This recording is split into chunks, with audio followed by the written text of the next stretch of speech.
Property owners in Fairfield who were exposed to chemicals known as PFAS are suing the major players of Maine's paper industry for their ongoing toxic nightmare. The source of contamination is leftover biosolids from the paper making spread as fertilizers on farmland.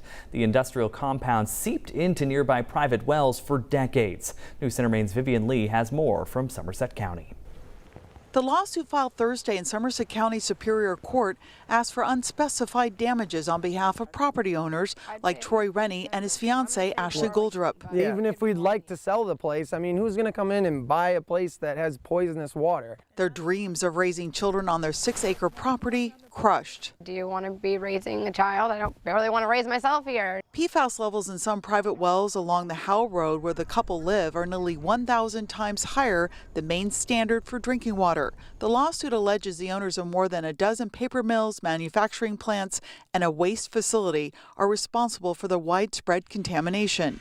Those facilities include Sappi North America's Somerset Mill in Skowhegan and the Huhtamaki paper packaging plant in Waterville. Attorneys say all of the plants used the toxic compounds in the manufacturing process for decades. Promoted to the farmers actually by the state to put in their fields, and then because it's forever chemicals and these things don't just dissolve or evaporate or degrade on their own, they then get into the water table and contaminate the wells. Attorneys also plan to investigate what manufacturers supplied the PFAS chemicals. We need to know who they bought these forever chemicals from, and therefore who additionally has responsibility and can help these local companies, these local paper mills, clean it up. Attorneys say removing contaminated soil, remediating dust from homes, and maintaining costly filtration systems for just the 6 property owners in the lawsuit will cost millions, and that's just the tip of the iceberg. More lawsuits are expected to be filed against the paper companies in the near future. Attorneys are also asking for medical monitoring and screening for impacted residents.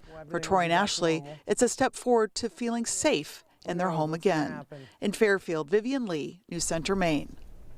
We reached out to a number of the mills and companies in this lawsuit, but have not received any comment. This is the second lawsuit to be filed this year in connection with the PFAS contamination in Fairfield. A class action lawsuit against the owners of paper mills is pending in federal court in Bangor.